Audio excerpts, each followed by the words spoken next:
Terima kasih dokter atas kesempatannya. Saya akan mempresentasikan mengenai perdarahan submakular masif oleh karena wet AMD atau PCV. Kasus pertama, perempuan usia 46 tahun dengan keluhan mata buram sebelah kiri lebih kurang 1 bulan tanpa adanya penyakit sistemik maupun merokok. Pemeriksaan oftalmologi pada mata sebelah kanan visus 20/20 dengan segmen anterior normal, mata sebelah kiri visus 0,25/60 dengan segmen anterior normal.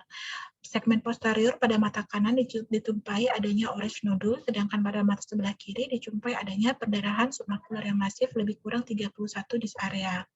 Posisi mata sebelah kanan dijumpai adanya PID yang kecil, posisi pada mata sebelah kiri dijumpai adanya perdarahan subretinal dan juga PID yang cukup tinggi. Mata kanan kami diagnosis dengan PID dan mata sebelah kiri masif submakular hemorrhage karena suspek PCV dan diberikan injeksi intravitreal bevacizumab pada mata sebelah kiri. 1 bulan kemudian setelah penyuntikan, visus masih sama tetapi disertai dengan adanya perdarahan vitreous yang difus. Saat ini pasien masih dalam masa observasi untuk kemungkinan vitrektomi.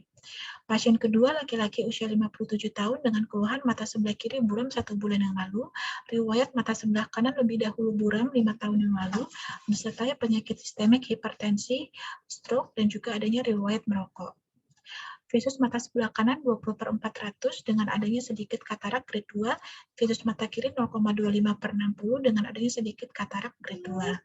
Visus mata kanan, segmen posterior mata kanan kami jumpai adanya sikatrik makula dan segmen posterior mata sebelah kiri dijumpai adanya perdarahan submakular yang masif lebih kurang 34 dis area. Posisi makula pada mata sebelah kanan kami jumpai adanya lesi hiperrefraktif dengan batas tegas pada lapisan RPI, disertai shadowing di bawah lapisan RPI, dan adanya intraretinal cystic degeneration. Mata sebelah kiri dijumpai adanya perdarahan subretina dan juga sub-RPI dan yang cukup tinggi. Mata sebelah kanan kami diagnosis dengan disiform scar oleh karena suspek wet AMD DDPCV dan mata sebelah kiri dengan perdarahan submakula oleh karena suspek wet AMD DDPCV. Terapinya adalah injeksi ranibizumab intravitreal pada mata sebelah kiri oleh karena riwayat stroke pada pasien ini. Akan tetapi sebelum sempat diinjeksi, pasien telah mengalami perdarahan vitreous dan visus turun menjadi 1/300. Pasien ini dalam masa observasi untuk kemungkinan vitrektomi. Penanganan perdarahan submakular yang masif untuk saat ini belum terdapat gold standarnya. Terbagi dua secara garis besar, yaitu non-surgical dan surgical. Non-surgical berupa penyuntikan, apakah itu anti-VEGF, gas, maupun plasminogen activator. Penanganan non-surgical ini lebih disukai oleh karena tidak invasif dan juga secara biaya lebih cost efisien. Perdarahan vitreous dapat terjadi spontan maupun di-trigger oleh penyuntikan gas anti-VEGF maupun RTPA ini. Sedangkan perbandingan insidensi antara penyuntikan RTPA, gas maupun anti-VEGF tidak terlalu berbeda bermakna antara 15-30%.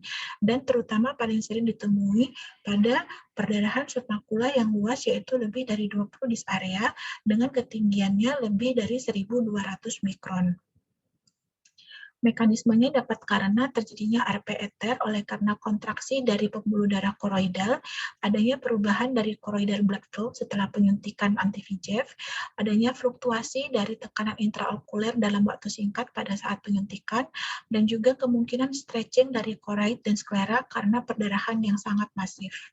Sebagai kesimpulan, masif subretinal hemorrhage lebih dari 20 dis area dan juga ketinggian lebih dari 1.200 mikron merupakan faktor risiko terjadinya perdarahan vitreous. Dapat juga terjadi oleh karena intervensi pengobatan baik penyuntikan anti-VEGF, gas maupun RTPA.